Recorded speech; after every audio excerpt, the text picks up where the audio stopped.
কোনো কিছু পেলাম না এটা একরকম, আর কোনো কিছু পেয়ে যাবার পরেও সেটা হারিয়ে আবার নতুন করে শুরু করা এটা বেশ কঠিন। নমস্কার, আমি পিউ। মুহূর্তরা নামে একটি পেজ চালাই। আজ মঙ্গলবার, অ্যাজ ইউজুয়াল সকালবেলা উঠে আমি আমার টিউশন কমপ্লিট করে চলে এসেছি রান্নাঘরে। কাল রাতের বেশ কয়েকটি বাসন ছিল, সেগুলো ঝটাপট করে মেজে নিয়েছি। মেজে এবার রান্নাঘরটা ক্লিন করে নেব। বিগত 2 থেকে 3 দিন আমি ভিডিও দিতে পারিনি, কারণ আমি বলেছিলাম আমার প্রচুর ঠান্ডা লেগেছে, শরীরটাও ভালো ছিল না। আজকে সকালবেলা একটু সুস্থ বোধ করেই সবার আগে চলে এসেছি রান্নাঘর পরিষ্কার করতে। 20 তারিখে আমার হাজব্যান্ডের বার্থডে ছিল। আমি কোনো কিছুই করতে পারিনি শুধুমাত্রই শরীর খারাপের জন্য। বার্থডে দিন বিকালবেলা একটা কেক কাটা হয়েছিল, আর পরের দিন সকালবেলা স্টুডেন্টরা কেক নিয়ে এসেছিল, সেটাই কাটছিল। রান্নাঘরের কাজ মোটামুটি কমপ্লিট করে একটুখানি খেয়ে দিয়ে আমি আর আমার হাজব্যান্ড চলে এসেছি হসপিটালে। জানো তো, এই সল্টলেকের আনন্দলোক হসপিটালে চারিদিকে এত সুন্দর ঠাকুরের মূর্তিগুলো রাখা থাকে না, দেখলেই মন ভালো হয়ে যায়।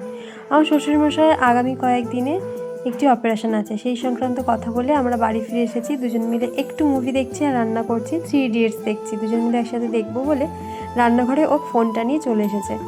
এদিকে আমি একটু সর্ষে বেটে নিয়েছি, কালো জিরে ফোড়ন দিয়ে মাছের ঝোল বানাবো, আর নিচে যা রান্না আছে মা করেছেন ওই দিয়ে আজকে দুপুরবেলা খাবার খেয়ে নেব। একদম শুরুতে বলছিলাম না যে কোনো কিছু যদি পেয়েও হারিয়ে যায় তার দুঃখটা একটু বেশিই হয়। আমার একটি পেজ ছিল ফেসবুকে, যার ফলোয়ার সংখ্যা প্রায় 6000-এর কাছাকাছি ছিল, আর পেজটি মনিটাইজেশন অন হয়ে গেছিলো।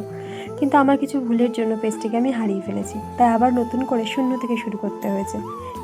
কিন্তু আমি বিশ্বাস করি আমি এই পেজটিকেও সেই জায়গাতে নিয়ে দাঁড় করাতে পারবো।